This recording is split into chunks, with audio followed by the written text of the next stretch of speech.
Profesor Halim segera mengikuti instruksi peramal tersebut. Dalam hatinya, dia terus memikirkan putrinya sambil menggoyangkan tabung bambu itu. Puluhan batang undian di dalamnya bergerak ke atas dan ke bawah, hingga akhirnya satu batang jatuh terlebih dahulu dari yang lain. Dengan cepat, Profesor Halim membuka matanya, mengambil batang undian itu dan membaca tulisan di dalamnya. Karena dia tidak mengerti, maka dia pun bertanya kepada orang tua peramal itu, "Apa artinya ini?" Orang tua itu tersenyum tipis dengan ekspresi penuh misteri. "Ini adalah batang undian nomor 32. Kalau kau ingin mendapatkan tafsirannya, silakan berdonasi 100.000. Anggap saja sebagai amal." Andi Rewa yang mendengar kata-kata ini langsung tahu bahwa orang tua ini adalah seorang penipu. Namun, Profesor Halim tidak mengetahuinya. Mendengar bahwa dia harus membayar 100.000, tanpa ragu-ragu dia mengeluarkan ponselnya dan bertanya, "Bisa pakai kode QR?" Orang tua itu dengan cekatan mengeluarkan sebuah kode QR yang sudah dicetak sebelumnya dan tersenyum. "Silakan pindai di sini." Profesor Halim segera memindai kode itu dan melakukan pembayaran. Awalnya Andi Rewa ingin menghentikannya, tetapi kemudian dia berpikir, "Dalam situasi ini, meskipun aku mencoba menghalangi, dia pasti tetap akan melakukannya." Andi Rewa pun hanya diam dan mengamati. Tidak lama setelah pembayaran selesai, terdengar suara notifikasi dari handphone orang tua itu. Orang tua itu tersenyum puas lalu berkata, "Artinya sangat sederhana. Malam ini seharusnya adalah malam perayaan yang penuh cahaya dan kegembiraan. Tetapi tiba-tiba terjadi badai besar yang memadamkan semua lampu dan menghentikan semua perayaan." Kemudian dia menghela napas dan berkata, "Ini benar-benar batang undian paling buruk. Kalau seseorang menarik batang ini, tidak peduli apa yang ingin ditanyakan, jawabannya bisa dirangkum dalam 4 kata." Dengan cemas Profesor Halim bertanya, "Apa 4 kata itu?" Orang tua itu menggelengkan kepalanya dan menghela napas dalam-dalam lalu berkata, "Segala sesuatu tidak beruntung." Mendengar 4 kata ini, Profesor Halim langsung bertanya dengan cemas, "Apa maksudnya? Tolong jelaskan." Orang tua itu menatapnya dengan ekspresi meremehkan dan berkata, "Masa kau tidak tahu apa artinya segala sesuatu tidak beruntung? Itu artinya apapun yang kau tanyakan jawabannya tetap sama. Semuanya tidak menguntungkan." Kemudian dengan wajah serius dia melanjutkan, "Artinya, kalau kau menarik batang undian ini, apapun pertanyaanmu hasilnya akan buruk. Kalau kau bertanya tentang hubungan suami istri, maka itu berarti pasti akan berakhir dengan perpisahan. Kalau kau bertanya tentang bisnis atau keuangan, maka itu berarti kau akan kehilangan semuanya. Kalau kau bertanya tentang keberuntungan, maka itu berarti kau akan mengalami kemunduran besar. Kalau kau bertanya tentang keselamatan keluarga, maka itu berarti orang yang kau khawatirkan akan menghadapi bencana besar, bahkan mungkin tidak bisa selamat." Profesor Halim langsung panik mendengar penjelasan ini. "Apa?" Dengan gugup dia bertanya, "Tuan, apakah ada cara untuk menyelamatkan putriku dari bencana ini?" Orang tua itu menghela napas panjang dan berkata, "Kalau kau menarik batang undian buruk lainnya, mungkin aku masih bisa melakukan sesuatu. Tapi batang ini, kesulitannya terlalu besar." Setelah berkata demikian, dia tiba-tiba mengubah nada bicaranya dan berkata, "Namun, kalau aku memberikan seluruh kemampuanku dan melakukan ritual khusus, mungkin masih ada sedikit harapan." Saat ini, pikiran Profesor Halim sudah benar-benar kacau. Yang ada di kepalanya hanyalah keselamatan putrinya. Semua ilmu dan pengetahuan yang dia pelajari selama bertahun-tahun seakan tidak berguna. Dengan wajah penuh kecemasan dan harapan, dia berkata, "Tuan, kumohon, tolong bantu aku." Orang tua itu melihat umpan telah tergigit, lalu dia tersenyum samar dan berkata, "Karena kau begitu tulus, baiklah, aku akan mencoba. Tapi untuk mematahkan nasib buruk seperti ini, aku harus mengorbankan banyak tenaga. Jadi, kali ini kau harus memberikan donasi 500.000. Itu juga sebagai bukti ketulusanmu." Profesor Halim sama sekali tidak peduli dengan uang 500.000. Baginya, kalau uang itu bisa meningkatkan peluang keselamatan putrinya, walau hanya 1/1, dia akan dengan senang hati membayar, bahkan sampai beberapa kali lipat dari jumlah tersebut pun tidak masalah. Tanpa berpikir panjang, dia segera mengangkat ponselnya untuk melakukan pembayaran. Namun, sebelum dia sempat memindai kode QR, Andi Rewa tiba-tiba berbicara, "Tuan, soal uang bukan masalah, tapi sebelum menerima pembayaran, bukankah sebaiknya kau menjelaskan terlebih dahulu metode yang akan kau gunakan? Setidaknya biarkan kami mengerti untuk apa kami membayar." Orang tua itu tidak menyangka Andi Rewa akan ikut campur, sehingga dia menyeringai sinis dan berkata, "Anak muda, sepertinya kau berani meragukan kemampuanku ya?" Andi Rewa mengangkat tangannya dengan santai. "Bukan begitu. Tentu saja aku tidak berani meragukanmu. Hanya saja, aku ingin memahami prosesnya. Ini sama seperti ketika kita memperbaiki mobil. Walaupun kita tidak tahu cara memperbaikinya, setidaknya kita harus tahu bagian mana yang rusak dan apa yang perlu diganti, bukan?" Orang tua itu mendengus dingin. Untuk mematahkan nasib buruk seperti ini, aku memiliki banyak metode. Aku bisa menggunakan koin untuk meramal dan mengetahui bahaya yang dihadapi putrinya. Aku juga bisa menggunakan jimat spiritual untuk menghapus kutukan. Bahkan aku bisa menggunakan mantra khusus untuk menyelamatkan putrinya. Setiap metode memiliki tingkat kesulitan yang berbeda dan tentu saja harga yang berbeda pula. Andi Rewa tersenyum dan mengangguk.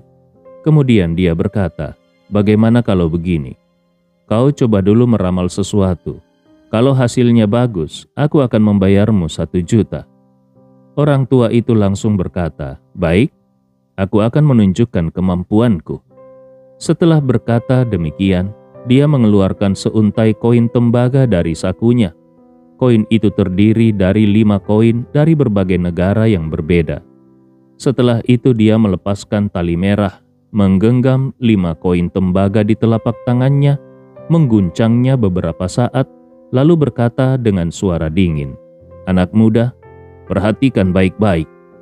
Selesai berbicara, dia melemparkan 5 koin ke tanah, lalu menatap hasilnya dengan wajah penuh keterkejutan. Hasil ramalan ini menunjukkan bahwa putrimu akan mengalami bencana berdarah dalam waktu dekat. Kalau tidak segera diatasi, hal ini bisa berujung pada kematian. Mendengar kata kematian, Profesor Halim langsung panik. Bagaimana mungkin? Itu terlalu mengerikan. Dengan suara cemas dia memohon, "Tuhan, apapun yang terjadi tolong selamatkan putriku." Namun, Andi Rewa justru merasa ada yang aneh. 5 koin tembaga yang dilempar oleh orang tua itu memang asli. Tetapi hasil ramalannya terasa seperti kabut tebal yang menghalangi pandangan, seperti melihat sesuatu dari balik kaca berkabut. Alasan kenapa hasilnya seperti ini bukan karena masa depan target yang tidak jelas, melainkan karena peramalnya sendiri tidak cukup mahir. Dengan kata lain, orang tua ini sebenarnya tidak bisa membaca hasilnya dengan benar. Namun, bukannya mengakui bahwa dia tidak mengerti, orang tua ini justru mengarang cerita tentang bencana berdarah untuk menakut-nakuti orang lain, dengan tujuan memeras uang. Di dalam hatinya, Andi Rewa sudah bisa memastikan bahwa orang tua ini hanyalah seorang penipu. Ilmunya mungkin hanya kulit luarnya saja, bahkan mungkin hanya menghafal beberapa istilah tanpa benar-benar memahami esensinya. Kalau dianalogikan dalam dunia medis, kemampuannya setara dengan seseorang yang baru saja belajar membedakan arah depan dan belakang dari sebuah ronsen, tetapi tidak tahu bagaimana membaca hasilnya. Orang seperti ini berani keluar untuk meramal, jelas-jelas hanya ingin mencari mangsa. Maka Andi pun berpura-pura terkejut dan berkata, "Hanya dengan melempar 5 koin ke tanah, kau bisa meramal masa depan seseorang?" Orang tua itu langsung membusungkan dadanya dan berkata dengan bangga, "Tentu saja. Aku telah mempelajari ilmu ini selama 50 tahun, dan keahlianku sudah mencapai tingkat tertinggi." Andi Rewa mencibir, "Aku tidak percaya. Biar aku coba sendiri." Tanpa menunggu persetujuan dari orang tua itu, Andi Rewa langsung mengambil kembali ke 5 koin tembaga tersebut. Kemudian dia memikirkan Profesor Halim dan putrinya, lalu mengingat kembali ajaran yang ada di dalam buku ajaib tentang metode ramalan menggunakan koin tembaga. Setelah merenung sejenak, dia pun melemparkan 5 koin itu ke tanah. Orang tua itu melihat aksi Andi dan mencibir, "Kau pasti hanya berpura-pura serius, tapi sebenarnya kau tidak mengerti sama sekali." Namun, Andi Rewa mengabaikan ejekan itu. Matanya sepenuhnya terfokus pada hasil dari 5 koin tembaga itu. Dari sudut pandangnya, hasil ramalan ini menyimpan informasi yang sangat penting. Pertama, hasil utamanya menunjukkan keburukan yang luar biasa, bahkan hampir merupakan takdir kematian yang tidak bisa dihindari. Ini berarti bahwa Bella tidak hanya menghadapi bahaya besar terhadap nyawanya, tetapi juga memiliki kemungkinan besar mengalami kematian yang tragis. Kedua, arah dari bencana ini mengarah tepat ke barat, tanpa ada penyimpangan sedikit pun. Artinya, Bella mengalami masalah di wilayah yang berada di barat. Dan kalau dipikirkan lebih jauh, Suriah yang berada di timur tengah berada tepat di sebelah barat dalam garis lurus. Dengan kata lain, saat ini Bella benar-benar berada di Suriah. Terakhir, meskipun hasil ramalan ini menunjukkan bahwa ini adalah situasi tanpa harapan, tapi ada satu celah keselamatan, satu pintu keluar, dan pintu keselamatan itu berada di sini. Segera Andi mengambil ponselnya dan mencari koordinat geografi antara Suriah dan Makassar. Hasilnya menunjukkan kalau lokasi Bella saat ini berada dalam rentang lintang yang sama dengan Makassar. Artinya Bella benar-benar ada di Suriah, dan lebih buruk lagi, dia sedang berada dalam bahaya besar. Dari hasil ramalan, Andi Rewa melihat kalau Bella hampir pasti mengalami kematian, dan satu-satunya jalan selamatnya berada di Makassar. Saat itu juga, dia langsung menyadari bahwa jalan keselamatan Bella pasti ada padanya. Selain dirinya, mungkin tidak ada orang lain yang bisa menyelamatkan Bella. Bahkan dari ramalan ini, tampaknya bahaya sudah mulai mengancam Bella sejak saat ini. Dan karena satu-satunya peluang hidupnya bergantung pada Andi, maka kalau Andi tidak turun tangan, berarti Bella pasti akan mati. Andi Rewa hampir tidak perlu berpikir panjang. Pada saat dia menyadari bahwa dialah satu-satunya jalan selamat bagi Bella, dalam sekejap mata dia sudah memutuskan untuk menyelamatkannya. Meskipun Andi belum pernah bertemu dengan Bella sebelumnya dan tidak memiliki hubungan apapun dengan Bella, ada 2 alasan kuat di dalam hatinya yang membuatnya harus menolong Bella. Pertama, karena kesempatan bisnis besar. Andi Rewa ingin segera masuk ke pasar transportasi laut jarak jauh yang sangat menguntungkan. Bella adalah kandidat terbaik untuk membantunya menjalankan bisnis ini. Kalau Bella bisa kembali dan bekerja untuknya, ayahnya, Profesor Halim, pasti juga akan ikut serta dalam membantu. Dengan begitu, bisnis ini akan lebih stabil. Kedua, karena hubungan masa lalu, Profesor Halim adalah teman sekelas mendiang ibunya.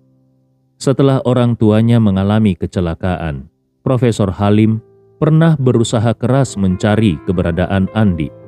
Sekarang Bella adalah satu-satunya anak Profesor Halim, dan karena alasan itu saja, Andi merasa tidak bisa membiarkan Bella mati begitu saja.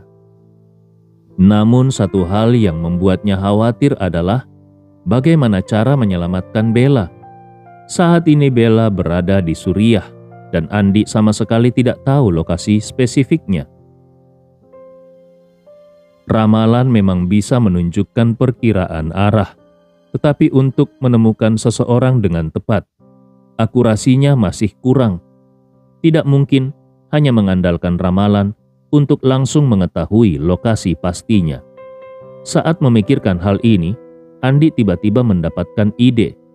Bella sedang mengikuti pasukan pemerintah Suriah dalam sebuah misi militer.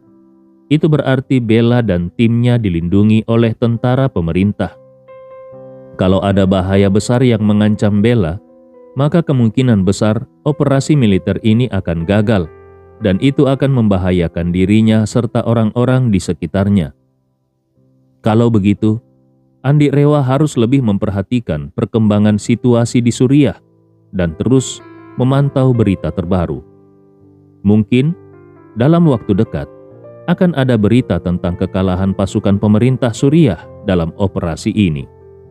Saat Andi Rewa sedang berpikir dengan wajah serius, pemilik lapak ramalan di depannya mencibir. "Hei, anak muda, kenapa kau diam saja? Apa kau tidak mengerti apa arti ramalan itu? Atau kau sedang berpikir bagaimana cara menipu kami?" Kemudian dia menambahkan dengan nada mengejek, "Hei, bilang saja terus terang. Kalau kau memang tidak bisa, lebih baik pergilah. Jangan buang-buang waktuku untuk membantu orang lain." Melihat ekspresi puas di wajah pria tua itu, Andi Rewa hanya tersenyum dingin dan berkata, "Sebenarnya, aku tidak ingin buang-buang waktu denganmu. Tapi karena kau begitu keras kepala, aku akan mengatakannya sekali saja. Dari wajahmu, aku bisa melihat bahwa kau adalah orang yang miskin dan ditakdirkan untuk menjalani hidup penuh kesulitan. Kau tidak akan pernah bisa mencapai kesuksesan besar. Orang seperti kau, selain menipu dan mengelabui orang lain, tidak memiliki keahlian yang nyata. Di masa tuamu, kau pasti akan hidup dalam kesengsaraan. Jadi, aku menyarankan agar kau berhenti menipu orang lain. Usia sudah tua, lebih baik cari pekerjaan yang lebih stabil. Dengan begitu, setidaknya kau tidak akan mati kelaparan di kemudian hari." Pria tua itu awalnya ingin menertawakan Andi, tetapi setelah mendengar kata-katanya, wajahnya langsung berubah pucat. Yang lebih mengejutkan lagi, apa yang dikatakan Andi benar adanya. Memang benar, sepanjang hidupnya, dia telah menjalani banyak kesulitan. Penyebab utamanya adalah karena saat masih muda, dia terlalu ambisius, tetapi tidak memiliki keterampilan nyata, serta memiliki niat buruk dalam hati. Dia bahkan pernah dipenjara selama beberapa tahun. Karena itu, dia tidak pernah bisa bertahan lama dalam pekerjaan apapun. Sikapnya yang tidak konsisten membuatnya tidak memiliki tabungan atau pencapaian dalam hidup. Bukan hanya dia yang hidup dalam kesulitan, anak-anaknya juga tidak memiliki kehidupan yang lebih baik. Sekarang, anak-anaknya sudah menikah, tetapi mereka semua hidup dalam keadaan miskin. Itulah sebabnya, di usia tua seperti ini, dia masih harus menipu orang demi menghidupi dirinya dan istrinya, serta sesekali memberikan sedikit uang kepada anak-anaknya. Sehari-hari, pria tua itu menelan semua kepahitannya tanpa bisa mengungkapkannya, dan masih harus berpura-pura menjadi seorang peramal sakti demi menipu orang lain. Tapi sekarang, seorang anak muda tiba-tiba membongkar semua kepalsuannya, membuatnya seketika merasa marah Dia sama sekali tidak percaya bahwa Andi Rewa benar-benar memiliki kemampuan meramal. Dia justru mengira Andi sengaja ingin merusak bisnisnya dan memanfaatkan situasi ini untuk mengejek dirinya. Maka, dengan mendengus dingin, dia berkata dengan nada penuh ejekan, Kau bilang aku hidup penuh kesulitan? Itu lelucon besar. Ku beritahu kepadamu, sejak muda, aku sudah mencapai kebebasan finansial. Aku punya banyak anak dan cucu, dan seharusnya aku bisa menikmati hidup dengan bahagia di rumah. Tapi, aku tetap memilih keluar untuk meramal, karena aku ingin menolong sesama. Setelah berkata demikian, dia menoleh ke Profesor Halim dan berkata dengan sedikit kesal, "Bawalah anak muda yang sombong ini pergi. Awalnya aku ingin membantumu, tapi sepertinya kita memang tidak berjodoh. Jadi, lebih baik kau urus saja sendiri urusanmu." Profesor Halim langsung menjadi cemas dan berkata kepada Andi dengan suara pelan, "Andi, dalam hal seperti ini, lebih baik kita percaya daripada tidak. Lagi pula, 500.000 juga bukan jumlah yang besar. Anggap saja kita membeli ketenangan hati." Namun, Andi Rewa hanya melambaikan tangannya dan menatap pria tua itu sambil tersenyum. "Dari wajahmu, aku bisa melihat bahwa pipimu cekung dan garis di atas bibirmu rata. Itu adalah tanda bahwa kau bukan orang yang diberkati dengan keturunan. Selain itu, bentuk dahimu juga tidak penuh, yang merupakan ciri khas orang yang memiliki sedikit anak, bahkan mungkin tanpa keturunan. Lalu, kau bilang punya banyak anak dan cucu? Bagaimana mungkin?" Pria tua itu langsung mendengus dan berkata dengan marah, "Anak muda, apa kau mulai menyerang pribadiku karena kau kalah dalam adu kemampuan? Aku punya 3 anak laki-laki, 3 anak perempuan, dan kalau ditambah cucu serta cicit, jumlahnya 13 orang. Tapi kau berani bilang aku tidak punya keturunan? Sungguh tidak masuk akal." Andi Rewa hanya tersenyum tipis dan berkata, "Jangan buru-buru marah. Bagaimana kalau aku meramal untukmu?" Setelah berkata demikian, Andi mengambil 5 keping koin tembaga dan melemparkannya kembali. Kemudian, Andi menatap posisi dari sisi koin yang jatuh lalu berkata dengan tenang, "Menurut ramalan ini, kau memiliki bintang kesepian dalam hidupmu dan ditakdirkan tidak memiliki keturunan sejati." Setelah berkata demikian, Andi menatap pria tua itu dengan serius dan bertanya, "Coba katakan, apakah anak-anakmu mirip denganmu?" Pria tua itu langsung terdiam. Andi Rewa langsung menyinggung titik kelemahan terbesar dalam hidupnya yang selama ini menghantui pikirannya. Benar, ke-6 anaknya memang tidak ada yang mirip dengannya. Andi Rewa melanjutkan, "Selain itu, ramalan ini juga menunjukkan bahwa tidak lama lagi kau akan menemukan kebenaran yang selama ini tersembunyi. Aku rasa yang dimaksud adalah masalah ini." Pria tua itu semakin marah dan membentak, "Jangan bicara omong kosong. Kau masih muda. Aku sarankan kau belajar menjaga perkataanmu." Namun, Andi Rewa hanya melambaikan tangannya dengan santai dan berkata, "Aku tidak sedang bercanda. Semua yang kukatakan adalah fakta." Setelah itu Andi bertanya kepadanya, "Apa kau tahu golongan darahmu?"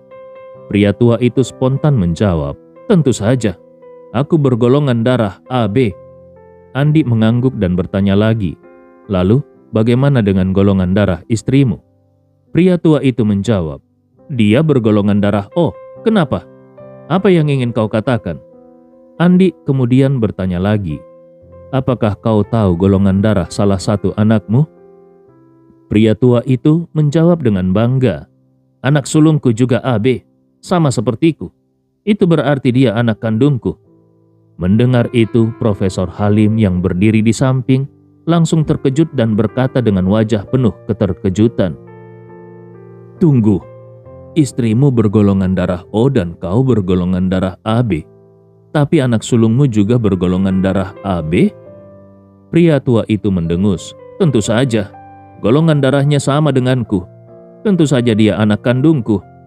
Namun Profesor Halim terlihat semakin ragu dan berkata dengan canggung, "Dari sudut pandang ilmiah tentang hukum pewarisan golongan darah, orang dengan golongan darah A, B, dan O hanya bisa memiliki anak dengan golongan darah A atau B.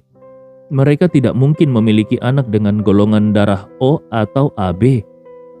Tukang ramal tua itu sama sekali tidak menyangka bahwa Profesor Halim, pria paruh baya yang tampak sopan dan santun, justru berpihak pada Andi. Hal ini membuatnya semakin marah. Wajahnya memerah karena emosi. Dengan nada penuh kejengkelan dia membentak, "Kau jangan bicara omong kosong tentang sains di hadapanku. Sains apanya? Bahkan ilmu pengetahuan pun harus sesuai dengan akal sehat. Naga melahirkan naga, burung poniks melahirkan burung poniks, tikus melahirkan tikus. Aku berdarah AB, jadi anakku berdarah AB. Itu sudah hukum alam. Ada yang salah dengan itu?" Profesor Halim menghela napas dan berkata dengan sabar, "Tuan, kau harus percaya pada ilmu pengetahuan. Aku memang bukan dokter atau ahli biologi, tapi aku ini seorang profesor universitas. Pengetahuan dasar seperti ini aku pahami dengan baik." Tukang ramal itu terkejut mendengar Profesor Halim mengaku sebagai profesor universitas. Wajahnya mendadak tegang.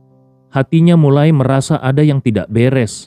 Dengan sedikit gugup dia bertanya, "Kalau begitu, bisakah kau jelaskan kenapa anakku tidak mungkin berdarah AB?" Profesor Halim menjawab dengan serius, "Kalau ingin memahami prinsipnya, aku butuh waktu untuk menjelaskan secara rinci. Tapi kalau kau penasaran, silakan cari sendiri di internet." Tukang ramal itu segera mengeluarkan ponsel murahan berlayar besar dan mulai mencari informasi dengan penuh keseriusan. Beberapa saat kemudian ekspresinya membeku. Dia menemukan fakta yang mengejutkan. Semua sumber di internet menyatakan hal yang sama seperti yang dikatakan Profesor Halim. Orang tua dengan golongan darah AB dan O hanya bisa memiliki anak dengan golongan darah A atau B. Mustahil bagi mereka untuk memiliki anak bergolongan darah O atau AB. Ini berarti anak sulungnya bukan anak kandungnya. Begitu menyadari hal ini, tukang ramal tua itu merasa darahnya bergejolak. Hampir saja dia memuntahkan darah karena syok. Dengan panik, dia langsung menelpon anak keduanya. Begitu panggilan tersambung, dia langsung bertanya, "Apakah kau tahu golongan darahmu?" Anak keduanya menjawab dengan heran, "Setauku golongan darah O sama seperti ibu." Tukang ramal tua itu merasa seperti tersambar petir di siang bolong. "Oh, kau yakin? Jangan-jangan kau salah ingat." Anak keduanya menjawab, "Aku tidak mungkin salah. Waktu aku masuk penjara gara-gara ketahuan mencuri kabel listrik, mereka mengecek golongan darahku sebelum masuk sel. Semua datanya dicatat dalam arsip." Tukang ramal tua itu langsung merasa pandangannya gelap. Ini benar-benar tragedi. Anak sulungnya bukan anak kandungnya. Sekarang anak keduanya juga bukan. Dalam keputusasaan, dia buru-buru menelpon anak ketiganya. Begitu tersambung, dia langsung bertanya dengan nada tergesa-gesa, "Apakah kau tahu golongan darahmu?" Anak ketiganya menjawab dengan heran, "Ayah, kenapa tiba-tiba bertanya tentang ini? Aku sedang menyetir. Sekarang banyak kamera tilang otomatis, jadi aku tidak boleh memegang HP sembarangan." Tukang ramal tua itu membentak, "Cepat jawab pertanyaanku." Anak ketiganya masih merasa bingung. "Ayah, kenapa tiba-tiba ayah penasaran dengan golongan darahku?" Tukang ramal tua itu membentak dengan marah, "Jangan banyak omong, jawab saja pertanyaanku." Akhirnya, anak ketiganya berkata, "Baiklah, baiklah. Golongan darahku AB, sama seperti ayah. Jelas ini warisan dari ayah." Begitu mendengar ini, tukang ramal tua itu langsung merasa dadanya sesak. Dia hampir saja jatuh pingsan di tempat. Lalu, anak ketiganya melanjutkan, "Oh iya ayah, tadi pihak sekolah anakku menelpon. Mereka bilang nilai-nilainya jelek. dan harus ikut kelas tambahan. Biaya pendaftarannya saja 300-an lebih. Ayah bisa bantu membayarkannya?" Tukang ramal tua itu langsung menggertakkan giginya dan berteriak. Dia berteriak dengan marah, "Bayar nenek moyangmu!" Setelah itu, dia langsung membanting ponselnya hingga hancur berkeping-keping, lalu menangis terseduh-seduh. Tidak pernah terbayangkan dalam hidupnya, 3 anak yang dia besarkan dengan susah payah, ternyata tak satu pun yang benar-benar anak kandungnya. Dengan wajah penuh kesedihan, dia menutupi wajahnya dan menangis.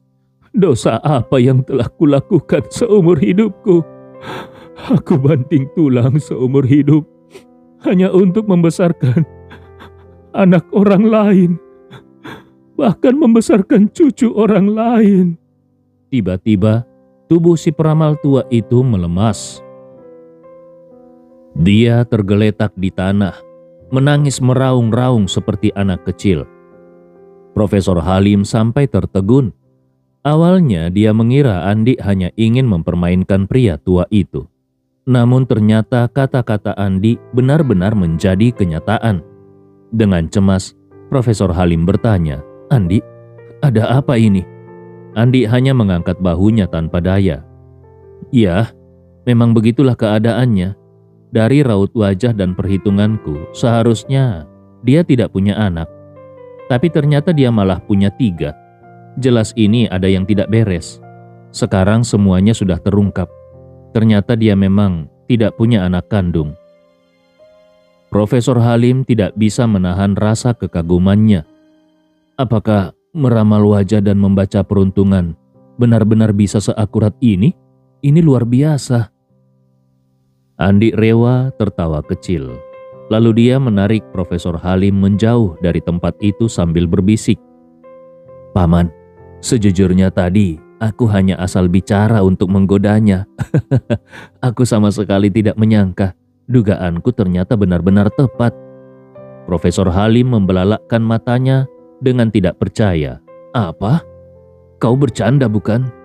Tiba-tiba Profesor Halim kembali teringat sesuatu dan bertanya, "Kalau begitu, bagaimana dengan ucapannya tentang Bella yang dalam bahaya?"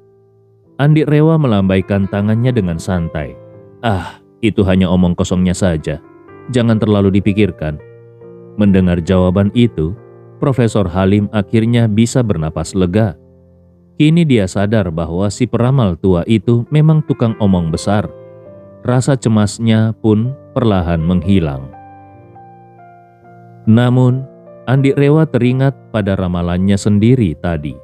Dia menatap Profesor Halim dengan serius dan berkata, "Paman, kalau sore nanti Paman ada waktu, coba perhatikan berita tentang situasi di Suriah. Bella saat ini ikut dalam operasi militer bersama tentara pemerintah. Aku yakin keamanannya masih cukup terjamin, tapi kalau memang ada bahaya, biasanya berita akan memberikan beberapa petunjuk." Profesor Halim mengangguk setuju. "Kau ada benarnya.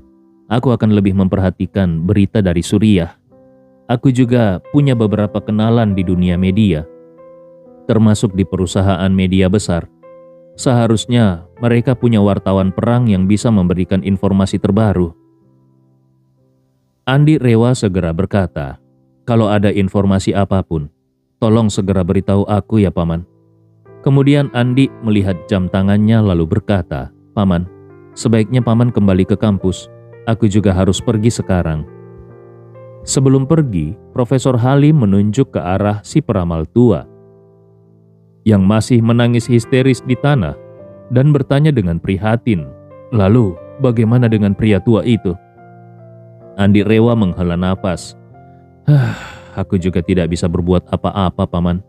Takdirnya memang tidak memiliki anak, dan aku tidak bisa menciptakan anak untuknya, bukan? Biarkan dia menerima kenyataan ini perlahan-lahan." Profesor Halim hanya bisa menggeleng pasrah. "Baiklah, aku akan pergi dulu. Kita harus tetap berkomunikasi hari ini. Kalau ada informasi baru, kita harus segera saling mengabari." Setelah melihat Profesor Halim menyeberang jalan dan pergi, Andi Rewa menghela napas panjang. Wajahnya tampak muram. Dia bergumam dengan cemas. Aku benar-benar merasa Bella dalam bahaya dan waktunya semakin menipis. Tapi bagaimana cara menyelamatkannya? Pertama, aku sama sekali tidak tahu lokasi pastinya. Kedua, aku tidak tahu bagaimana caranya pergi ke Suriah. Apalagi sekarang Suriah masih dilanda perang. Situasinya sangat berbahaya. Tidak ada satupun penerbangan langsung ke sana. Bahkan menurut kabar di internet, sistem penerbangan sipil di Suriah sudah sepenuhnya berhenti beroperasi. Satu-satunya cara adalah terbang ke negara tetangga, lalu masuk melalui jalur darat. Tapi kalau begitu, perjalanan saja sudah memakan waktu lebih dari 24 jam. Kalau memang ada bahaya besar yang mengancam Bella, aku takut waktu yang tersisa sudah sangat sedikit. Dalam perjalanan naik taksi menuju JX Marion, Andi Rewa masih diliputi kekhawatiran tentang Bella. Dia bahkan berpikir untuk segera berangkat ke Suriah sebelum terjadi sesuatu yang buruk pada Bella. Namun mengingat kondisi politik dan perang di sana, dia belum menemukan cara yang tepat untuk mencapai tujuan tersebut. Mengingat Ibnu Qomar memiliki banyak koneksi dan sumber daya di berbagai bidang, Andi Rewa pun memutuskan untuk meminta pendapat Ibnu Qomar. Kebetulan, dia juga perlu berdiskusi dengan Ibnu Qomar tentang bagaimana menghadapi keluarga Smith ke depannya. Setibanya di JX Marion, Andi Rewa langsung menuju kantor Ibnu Qomar. Sementara itu di dalam hotel JX Marion, Arya Smith masih menunggu kesempatan untuk menjalin kontak dengan Ugaki Akana. Namun, karena dia memasuki hotel secara diam-diam, hingga sekarang dia tetap bersembunyi di dalam kamarnya. Di hotel yang sama, istri Arya Smith yaitu Hana, serta putri sulungnya, Ziva, dan anak hasil hubungan gelapnya, Riani, juga menginap. Ironisnya, ketiga pihak ini sama sekali tidak tahu bahwa mereka tinggal di tempat yang sama. Andi pun tiba di kantor Ibnu Qomar. Begitu melihatnya, Ibnu Qomar langsung melaporkan, "Puang, orang-orangku sudah mulai mengawasi kakek dan cucu yang kau minta untuk diawasi. Kalau ada pergerakan apapun, aku akan segera memberitahu." Andi Rewa mengangguk dan berkata dengan nada serius, "Dua orang itu dikirim oleh keluarga Smith, dan aku yakin mereka sedang mencari jejakku. Jadi, kau harus mengawasi mereka dengan ketat. Selain itu, pantau juga orang-orang baru yang datang ke Makassar akhir-akhir ini." Ibnu Qomar langsung berkata dengan geram, "Puang, mereka berani mencoba mencelakaimu? Menurutku, lebih baik kita bertindak duluan dan singkirkan mereka." Andi Rewa hanya melambaikan tangannya dengan tenang. Dua orang itu adalah ahli Feng Shui, dan tampaknya mereka masih memiliki sedikit moralitas. Biarkan mereka hidup dulu. Kita lihat apa langkah mereka selanjutnya. Andi Rewa lalu bertanya, "Oh ya, apakah kau tahu kondisi di Suriah?" Ibnu Qomar tampak terkejut. "Suriah? Puang, kenapa kau tiba-tiba tertarik dengan tempat terpencil itu?" Andi Rewa terkekeh. "Aku ingin pergi ke tempat terpencil itu." Ibnu Qomar terbelalak. "Apa? Puang, kau tidak bercanda kan? Kau ingin pergi ke Suriah?" Andi Rewa mengangguk. "Benar, dan aku harus pergi secepat mungkin." Ibnu Qomar berpikir sejenak dan berkata, "Tapi di sana sedang perang. Sistem penerbangan sipil pun tidak beroperasi. Kenapa kau harus ke sana? Kalau tidak terlalu penting, aku sarankan lebih baik jangan pergi." Andi Rewa menghela nafas. Ini keadaan darurat. Aku harus pergi. Waktunya sangat terbatas. Tolong carikan cara paling cepat agar aku bisa masuk ke ibu kota Suriah, Damaskus." Melihat keseriusan Andi, Ibnu Qomar tidak lagi mencoba membujuknya. Dia segera mengeluarkan ponselnya dan mulai melakukan beberapa panggilan telepon. Setelah selesai menelpon, Ibnu Qomar berkata, "Puang, aku sudah berkonsultasi dengan beberapa orang. dan mencari tahu melalui beberapa jalur luar negeri. Kalau ingin pergi ke Suriah sekarang, rute yang umum digunakan adalah terbang ke Turki atau Irak terlebih dahulu, lalu masuk ke Suriah melalui jalur darat dari salah satu negara tersebut. Lalu Ibnu Qomar menambahkan, tapi ada masalahnya. Turki berada di utara Suriah, sedangkan Irak di sebelah timur Suriah. Sementara itu, ibu kota Suriah, Damaskus, terletak di barat daya negara tersebut. Artinya, kalau kau pergi dari Irak atau Turki, kau masih harus menempuh perjalanan darat sejauh ratusan kilometer. Selain itu, wilayah Timur Tengah memiliki kondisi geografis yang kompleks dan infrastruktur transportasi yang kurang memadai. Hanya perjalanan darat ini saja bisa memakan waktu minimal 20 jam. Dahi Andi Rewa mengernyit dan dia berkata, "Kalau aku tidak salah, Suriah berbatasan dengan Libanon di bagian baratnya, bukan?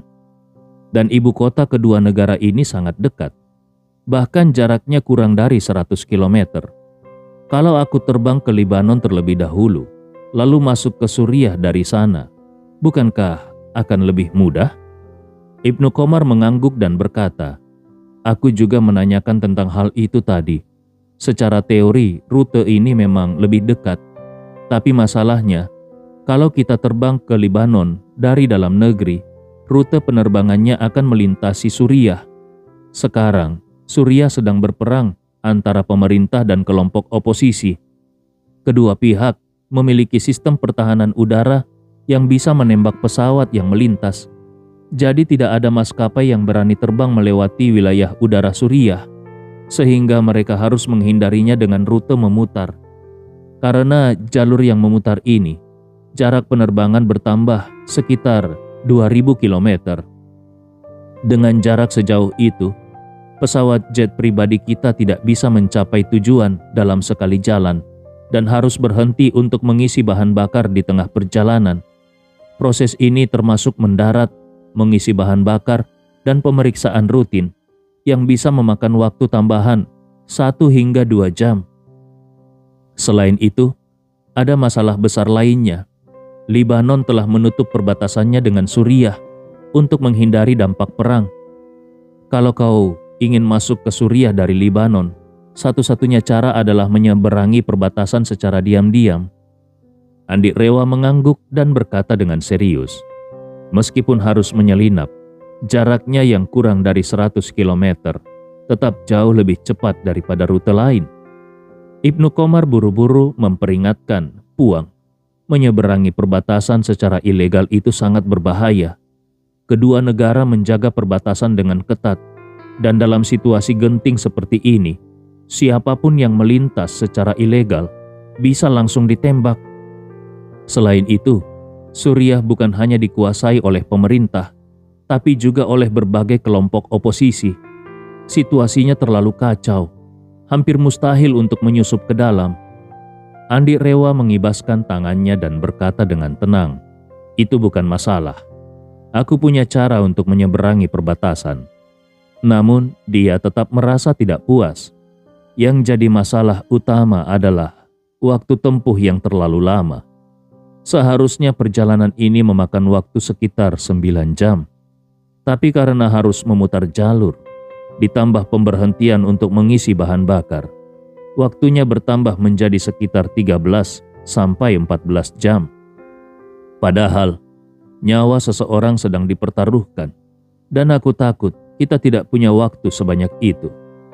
Ibnu Qomar terdiam sejenak, lalu tiba-tiba dia teringat sesuatu dan berkata, "Puang, aku tahu satu solusi yang bisa membuatmu sampai di Libanon dalam waktu hanya 4,5 jam. Tapi ini di luar kemampuanku, kau sendiri yang harus mencobanya." Andi Rewa segera bertanya, "Apa itu?" Ibnu Qomar menjawab, "Apakah Puang ingat ketika aku memberitahu bahwa Tuan Alif Rewa membeli sebuah pesawat Concorde? Pesawat Concorde memiliki kecepatan 2,5 kali lipat dari pesawat komersial biasa. Selain itu, pesawat yang dibeli oleh Tuan Alif Rewa sudah dimodifikasi agar bisa terbang sejauh 10.000 km tanpa berhenti untuk mengisi bahan bakar. Dengan pesawat itu, kau bisa mencapai Libanon hanya dalam waktu 4 jam lebih sedikit.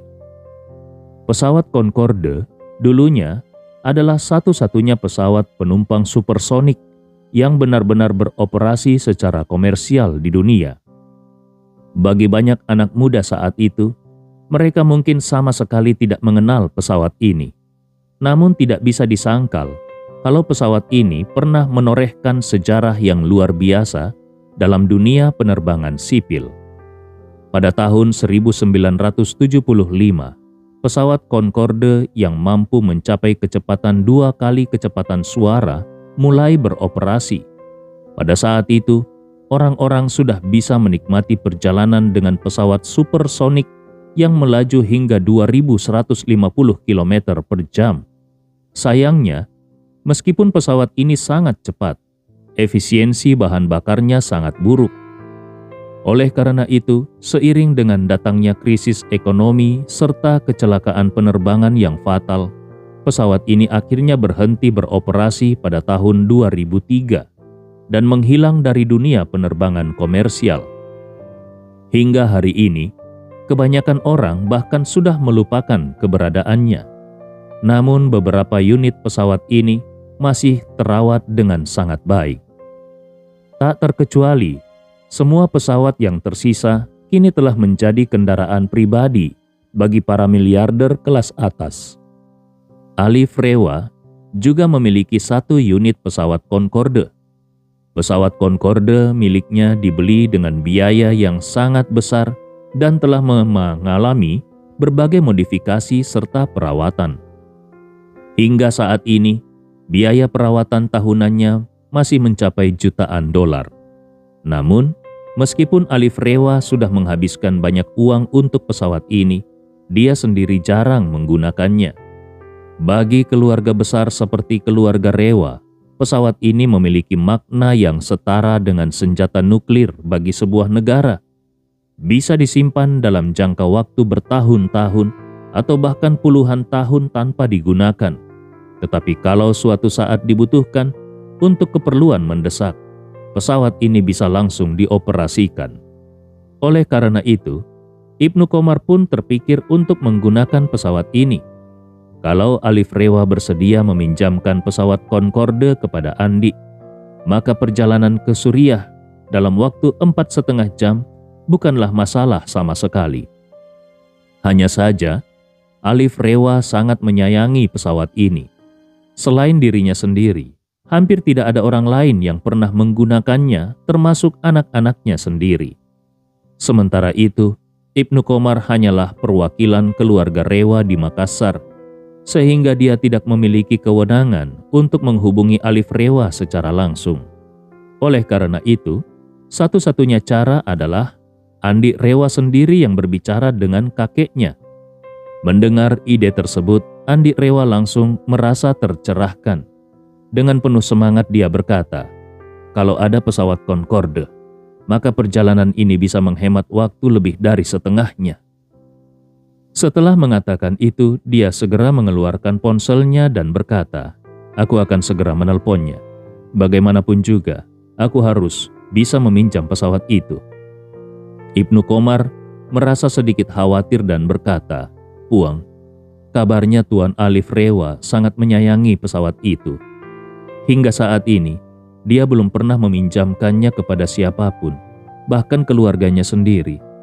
Aku khawatir dia tidak akan rela meminjamkannya kepadamu." Andi Rewa menjawab dengan suara tegas, "Tidak peduli apapun, aku tetap akan mencobanya." Setelah itu, dia langsung menelpon kakeknya, Alif Rewa.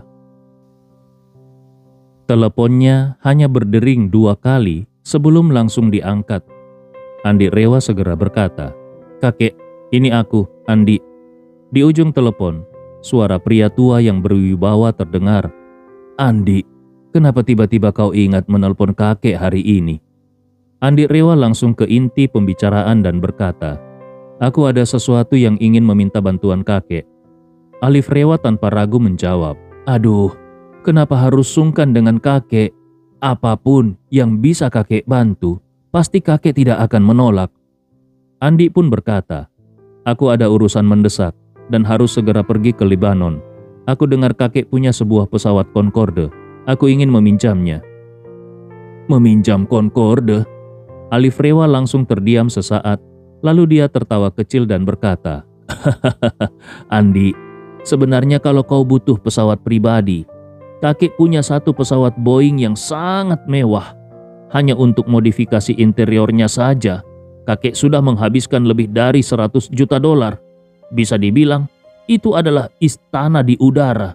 Bagaimana kalau kakek pinjamkan yang itu saja?" Andi Rewa dengan tegas menjawab, "Tidak, aku hanya ingin meminjam Concorde." Alif Rewa menghela napas dan berkata, "Pesawat itu sudah terlalu tua. Itu dibuat tahun 1985. Usianya jauh lebih tua darimu. Kau pasti tahu, semakin tua pesawat, semakin tidak aman." Andi Rewa tidak menyangka Alif Rewa akan mengelak seperti ini. Dia pun tidak bisa menahan diri dan berkata langsung, "Kalau kakek tidak ingin meminjamkan pesawat Concorde, setidaknya pinjamkan aku satu pesawat yang bisa membawaku dari Makassar ke Lebanon dalam waktu 4,5 jam." Alif Rewa dengan canggung berkata, 4,5 jam itu terlalu cepat. Bisakah sedikit lebih lama?" Andi Rewa langsung bertanya, "Jadi kakek mau meminjamkannya atau tidak? Beri aku jawaban yang jelas, kalau tidak, aku juga tidak akan memaksa." Sambil berkata begitu, Andi Rewa dengan suara dingin melanjutkan, "Namun, aku mungkin harus mempertimbangkan ulang soal upacara leluhur. Selain itu, kalau hanya untuk urusan sekecil meminjam pesawat saja sudah sebegini sulit, lebih baik aku tidak usah merepotkan keluarga Rewa lagi ke depannya." Mendengar ini, Alif Rewa langsung menggertakkan giginya dan berkata tanpa ragu, "Andi, jangan emosi. Hanya meminjam pesawat saja bukan? Kakek akan pinjamkan untukmu. Kakek akan segera memerintahkan awak pesawat untuk bersiap dan langsung terbang ke Makassar. Kakek punya 2 tim awak pesawat yang selalu siap sedia di bandara dan bisa terbang kapan saja. Apakah kau merasa puas?" Nada suara Andi akhirnya melunak, lalu dia berkata, "Kalau begitu, aku juga tidak akan mengingkari janjiku soal upacara leluhur." Alif Rewa menghela napas lega dan tertawa. "Andi, kalau ada waktu, sering-seringlah pulang ke rumah. Kakek, paman, dan bibimu semuanya sangat merindukanmu." Andi Rewa dengan santai menjawab, "Baiklah, setelah upacara leluhur selesai, aku akan sering mengunjungi kalian." Alif Rewa segera berkata, "Bagus, bagus." Setelah itu dia bertanya lagi, "Andi, kenapa kau ingin pergi ke Lebanon? Perlu kakek bantu sesuatu?" Andi Rewa teringat percakapannya dengan Ibnu Komar tadi dan bertanya, "Apakah kakek bisa membantuku mengurus izin keluar dari Lebanon agar aku bisa masuk ke Suriah tanpa hambatan?" Alif Rewa langsung terkejut dan bertanya, "Kau mau ke Suriah? Di sana sedang perang. Apa yang akan kau lakukan di sana?" Andi Rewa dengan tenang menjawab, "Aku punya urusan pribadi yang harus diselesaikan di sana." Alif Rewa berpikir sejenak lalu berkata, "Kakek punya beberapa koneksi di Lebanon. Begini saja, kakek akan mengurusnya untukmu. Kakek pastikan sebelum kau tiba di Lebanon semuanya sudah beres. Kakek akan memastikan kau bisa langsung berangkat ke Suriah setelah sampai di Lebanon."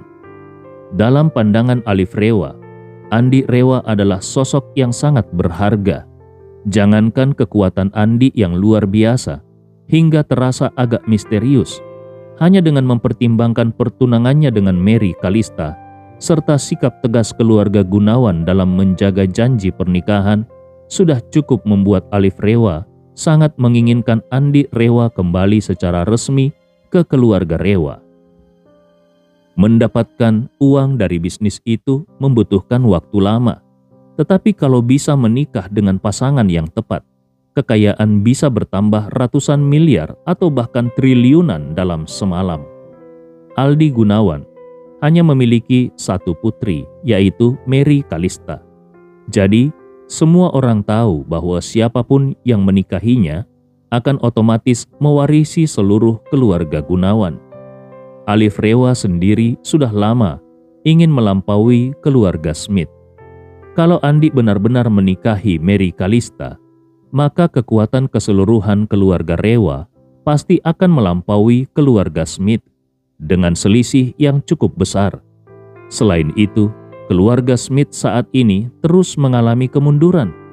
Kalau Andi Rewa bisa menjembatani hubungan antara keluarga Rewa dan keluarga Gunawan untuk bersatu melawan keluarga Smith, maka kemungkinan besar keluarga Smith bisa diturunkan dari peringkat pertama ke posisi ketiga. Saat itu, keluarga Rewa akan berada di peringkat pertama, sementara keluarga Gunawan di posisi kedua. Itu akan menjadi momen di mana keluarga Rewa benar-benar mencapai kejayaannya kembali. Karena itulah, Alif Rewa sangat memanjakan Andi. Kalau Andi ingin menggunakan pesawat Concorde miliknya, dia tidak bisa menolak. Kalau Andi ingin masuk ke Suriah, dia juga harus membantu. Maka, Alif Rewa segera mengerahkan sumber dayanya dan mengatur segalanya. Lalu, dia memberitahu Andi, "Andi, semuanya sudah kakek atur. Pesawat akan berangkat dari Jakarta dalam 10 menit. Setelah lepas landas, dalam waktu kurang dari setengah jam, pesawat akan tiba di Bandara Makassar. Saat itu, kau bisa langsung naik pesawat dan terbang ke Libanon tanpa hambatan." Mendengar itu, Andi Rewa merasa lega. Meskipun kepergiannya ke Suriah terasa begitu mendadak dan belum ada kepastian mengenai kejadian yang menimpa Bella, tetapi Andi tetap merasa harus pergi. Namun, keberangkatan yang mendadak ini membuatnya tidak tahu bagaimana harus menjelaskannya kepada Najwa. Setelah berpikir lama, dia memutuskan untuk menggunakan alasan lama bahwa dia harus pergi untuk melihat Feng Shui bagi seorang klien. Lalu dia pun menelpon Najwa. Saat ini Najwa sedang menghadiri rapat di grup Rapocini. Belakangan ini, lebih dari separuh waktunya dihabiskan di grup Rapocini. Banyak proyek yang harus dikomunikasikan dengan perwakilan dari grup Rapocini. Dan setiap kali ada kebutuhan, dia harus segera menyesuaikan rencana. Saat menerima telepon dari Andi, Najwa buru-buru pergi ke kamar mandi untuk menjawabnya. Begitu mengangkat telepon, dia langsung bertanya, "Suamiku, kenapa menelponku di saat seperti ini? Ada apa?" Andi Rewa langsung merasa ragu. Sebenarnya, selama tidak benar-benar terdesak, dia tidak ingin berbohong kepada Najwa. Namun, dalam situasi seperti ini, dia tidak mungkin mengatakan yang sebenarnya. Bukan hanya karena situasi di Suriah sangat berbahaya bagi orang biasa, tetapi juga karena alasan dia harus ke sana sangat sulit untuk dijelaskan. Kalau dia berkata bahwa anak dari teman ibunya sedang dalam bahaya di Suriah, maka akan muncul banyak pertanyaan yang sulit dijawab. Misalnya, siapa ibunya? Siapa temannya? Selain itu, kalau anak dari teman ibunya dalam bahaya di Suriah, lalu apa yang bisa Andi lakukan di sana? Terlebih lagi, tidak ada penerbangan langsung ke sana. Bagaimana cara Andi pergi? Kadang-kadang, kalau memilih untuk berkata jujur, maka harus bersiap untuk mengungkap semua informasi penting yang terkait. Kalau tidak, lebih baik memberikan alasan lain yang lebih masuk akal. Memikirkan hal ini, Andi akhirnya berkata, "Begini, ada seorang klien yang ingin aku melihat Feng Shui untuk rumahnya. Dia baru saja tertarik pada sebuah villa bekas yang sedang dijual cepat. Kalau setelah aku periksa Feng Shui-nya tidak ada masalah, dia akan langsung membelinya." Najwa bertanya, "Jadi, kau harus pergi keluar kota? Berapa lama?" Andi Rewa berpikir sejenak dan berkata, "Kalau cepat, aku bisa kembali besok. Tapi kalau agak lama, mungkin butuh 2 atau 3 hari. Najwa tidak bisa menahan diri untuk bertanya dengan suara pelan. Suamiku, bisakah proyeknya dibatalkan? Beberapa hari lagi adalah hari ulang tahunmu. Aku benar-benar tidak ingin kau sibuk seperti dulu. Andi Rewa merasa tersentuh dan berkata dengan lembut, istriku yang baik, sejujurnya aku juga tidak ingin pergi saat ini. Tapi klien kali ini adalah pelanggan lama yang benar-benar sulit untuk kutolak. Sampai di sini, dia terdiam sejenak lalu melanjutkan. Aku berjanji padamu, setelah proyek ini selesai, selama 1 bulan ke depan, aku tidak akan menerima proyek baru lagi. Alasan Andi berjanji selama 1 bulan adalah karena sekitar 1 bulan lagi, dia harus pergi ke Jakarta untuk menghadiri upacara leluhur keluarga. Saat itu, dia pasti harus menggunakan alasan melihat Feng Shui lagi untuk menjelaskan kepada Najwa. Di telepon, ketika Najwa mendengar bahwa Andi tidak akan menerima proyek baru selama 1 bulan setelah kembali, suasana hatinya akhirnya sedikit membaik. Nada suaranya pun menjadi sedikit manja saat dia berkata, "Baiklah, kalau dalam 1 bulan ke depan kau masih berani keluar untuk melihat Feng Shui orang lain, maka aku akan tidur di kamar terpisah darimu." Mendengar ini, Andi Rewa langsung menyetujuinya tanpa ragu sedikit pun dan berkata, "Tenang saja sayang, aku pasti akan menepati janjiku." Najwa akhirnya merasa puas dan bertanya, "Jadi, kapan kau akan berangkat?" Andi Rewa menjawab, "Aku akan langsung berangkat sebentar lagi." Najwa terkejut dan bertanya, "Kenapa begitu terburu-buru? Aku pikir kau baru akan berangkat besok." Andi Rewa menjelaskan, penjual villa yang ingin dibeli oleh klienku ini juga telah menghubungi beberapa pembeli lain. Karena harganya cukup murah, siapa cepat dia yang dapat. Jadi klien lamaku sangat mendesak dan ingin aku ikut dengannya hari ini juga. Najwa merasa penasaran dan bertanya, "Kliennya siapa? Laki-laki atau perempuan?" Setelah bertanya, Najwa merasa pertanyaannya agak tidak pantas. Jadi dia buru-buru menjelaskan, "Andi, aku hanya sekedar bertanya, tidak ada maksud lain. Kalau kau tidak ingin menjawab, tidak apa-apa." Andi Rewa tertawa dan berkata, "Kliennya laki-laki, dia cukup terkenal. Dia adalah manajer umum Hotel JX Marion, Ibnu Komar." Tentu saja nama Ibnu Komar sudah pernah didengar oleh Najwa. Namun, dia hanya tahu kalau Ibnu Komar adalah manajer umum Hotel JX Marion dan memiliki pengaruh besar di Makassar. Tetapi dia tidak tahu latar belakang sebenarnya dari Ibnu Komar. Karena itulah, Andi tidak khawatir menggunakan Ibnu Komar sebagai alasan. Mendengar nama Ibnu Komar, Najwa terkejut dan berkata, "Astaga, kabarnya Ibnu Komar sangat hebat. Bahkan keluarga wirawan pun harus memberinya beberapa rasa hormat. Sejak kapan dia menjadi pelanggan lamamu?" Andi Rewa dengan sengaja menurunkan nada suaranya dan tertawa. "Para orang kaya di kota ini kan banyak yang percaya Feng Shui. Sebelumnya, aku memang cukup terkenal di bidang ini. Jadi banyak orang kaya yang mencariku." Lalu dia melanjutkan, "Sayang, tunggu sebentar. Aku akan menyuruh Tuan Ibnu Komar bicara denganmu." Najwa buru-buru berkata, Tidak perlu. Aku hanya bertanya saja. Tidak ada maksud lain." Andi Rewa tertawa. "Aku juga tidak ada maksud lain. Aku hanya ingin membuatmu tenang."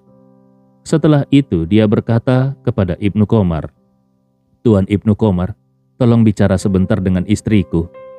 Ibnu Komar segera mendekat dan berkata dengan sopan, "Nyonya Najwa, aku Ibnu Komar. Kali ini aku harus merepotkan Tuan Andi untuk menemaniku keluar kota. Aku harap kau tidak keberatan." Najwa buru-buru menjawab, "Oh, tidak apa-apa. Semoga perjalanan kalian lancar." Andi Rewa kemudian berkata, "Sayang, kami akan segera berangkat. Jadi, aku tutup teleponnya dulu ya." Najwa segera berkata, "Kalau kau di luar, pastikan untuk berhati-hati. Dan jangan lupa makan tepat waktu. Andi Rewa tersenyum dan berkata, "Tenang saja, aku akan menjaga diri dengan baik." Najwa akhirnya berkata dengan enggan, "Pergilah, aku juga akan kembali bekerja. Jangan lama-lama, cepat kembali